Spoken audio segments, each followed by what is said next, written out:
Welcome back to Income Trading 101. And today is February the 26th, 2021. I'll probably get this posted on Saturday the 27th, but wanted to go ahead and take a look at Uber.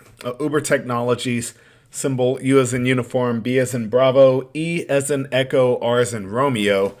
And, this has been a popular stock over the years. And good thing is they had earnings. They had earnings a couple of weeks ago, so we can get a better look at just what the stock is doing, kind of where it's been. And I guess that's it. I don't remember this stock. I guess it did IPO in 2019. I was thinking that there was more data to be able to use here, but always like being able to expand it out. I'm going to get rid of the volume, and we're going to do what we always do. We're going to go ahead and start with the moving averages. Of course, every stock that we look at, oddly enough, globally even, most of them showed this dip in late February 2020 down to late March or mid-March 2020. And that was just the global pandemic, the coronavirus being sort of acknowledged.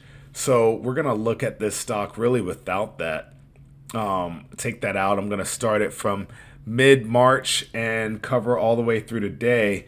And this is really just an interesting stock. I see a long period of sideways channeling, and then a little bit of upward trend. And now it seems like we are right at the bottom where we could end up pulling lower or pushing on higher too. So let's see what the charts are going to show us. Go ahead and pull the moving averages. And like always, I'm going to switch it to a time frame and color settings that I like, so I can get a short term, a medium term, and a longer term moving average that we can kind of make some decisions on and use on each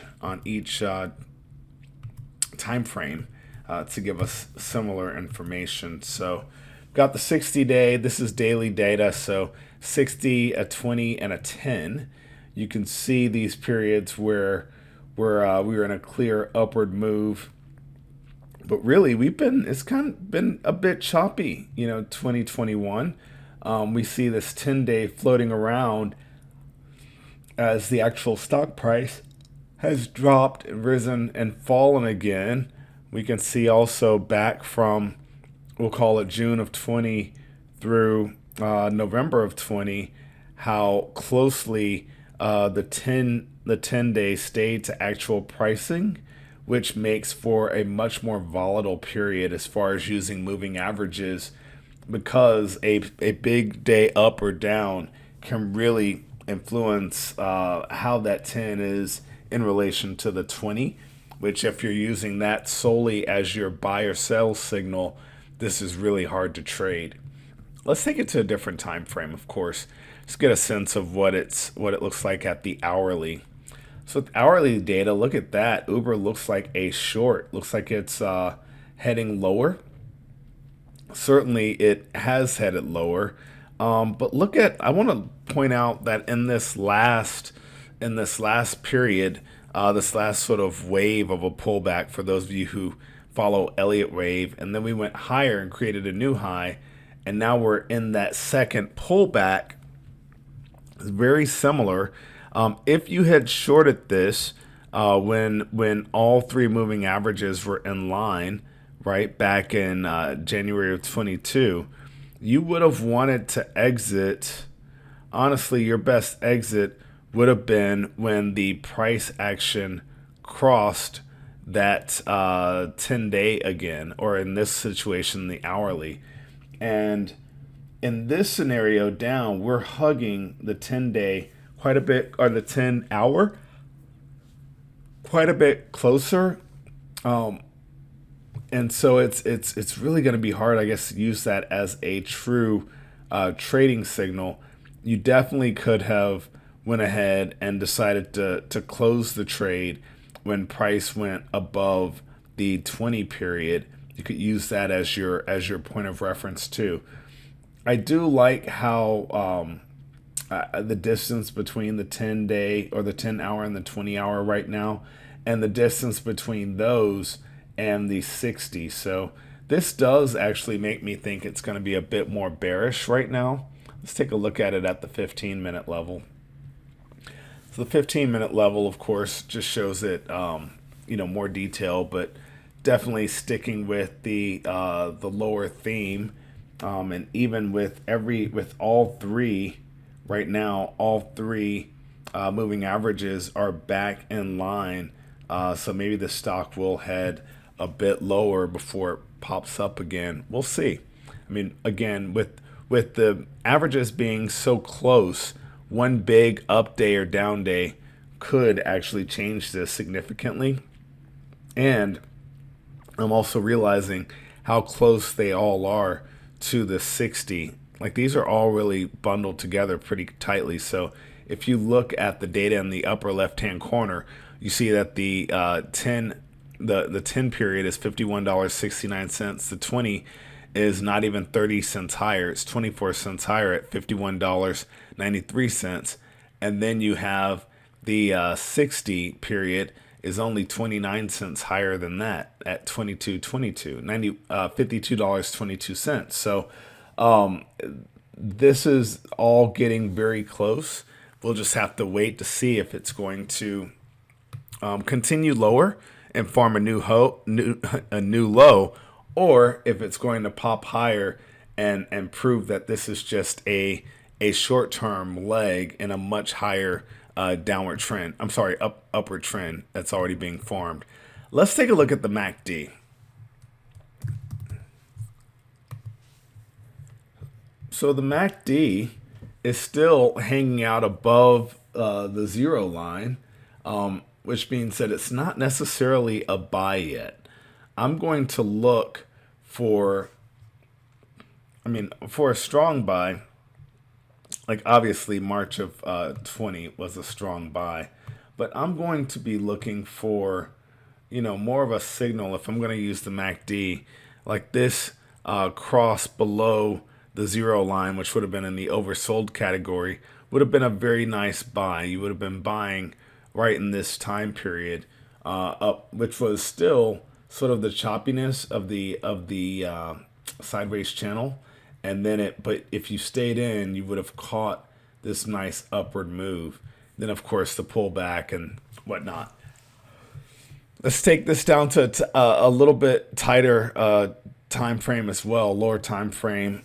And of course, when you highlight it, when you put a magnifying glass on 2021's data, definitely looks like this is a sell. But look at here, and this is in the 1 hour. You've got a crossover happening of the MACD and the signal line happening right now, and that is a bullish indicator. So if we're bullish at the lower levels and kind of undefined at the higher levels, and I'm going to use the lower time frames to look for my entry, that's significant. Look here as well. We've got another cross below the 0 line of the MACD and the signal line. And that's a good indication that it might be a time to buy. So I'll take that one, definitely take it seriously. And of course, the 15-minute is doing its thing as well. So let's kick it back out to the daily. And I don't believe that this has had really the retracements have not been significant, if you will.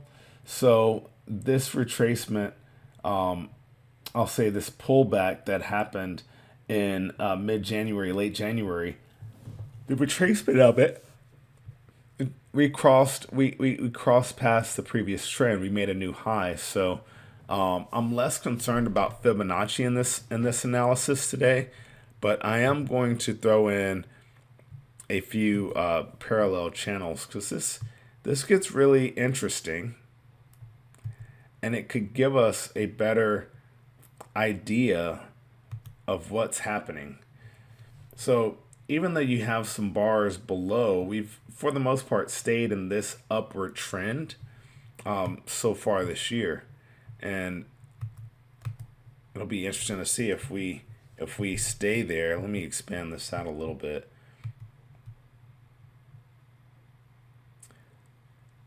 So that takes in the higher highs. It does not involve or not consume the lower lows, right? With this lower low, we could actually do a little line there, and it still is in line. It's still, well, still somewhat parallel to our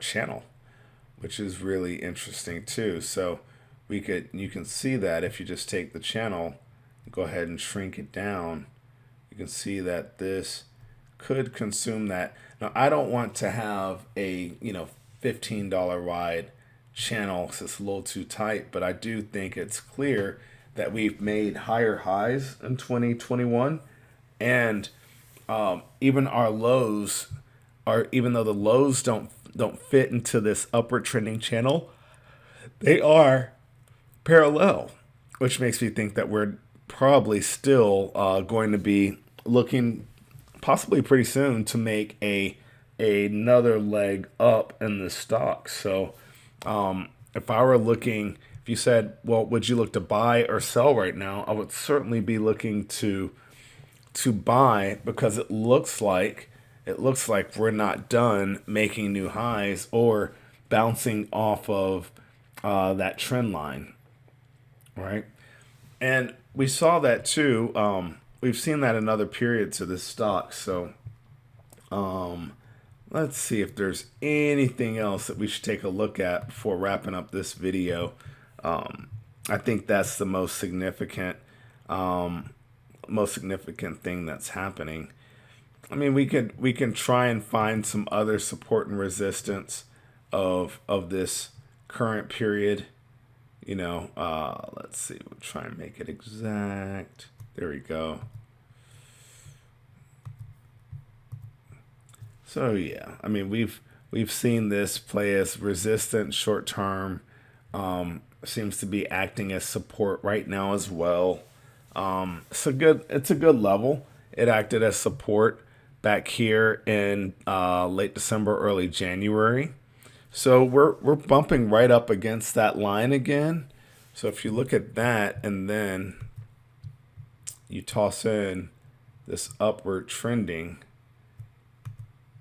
that to me still is more of a bullish indicator, because we're going to bounce off of that and possibly reach yet another new high. So that would be my sort of analysis of Uber at this point, is that it's actually more likely to go ahead and make a new high after this current period. So we will see. The joy of analysis, of stock analysis, and of trading in general is that every day brings new information, and definitely worth taking a look at Uber over the weekend and seeing if that's something that fits your portfolio or not. I might look at some option trades on it. I did look at an option trade on Uber for my podcast that I just posted. I have a podcast called The Weekly Option, where I talk about option trading. And that's been going for 155 episodes now. So decent following over there. And I'm going to be building that YouTube channel a bit. But Uber is one of the options that I'm taking a look at.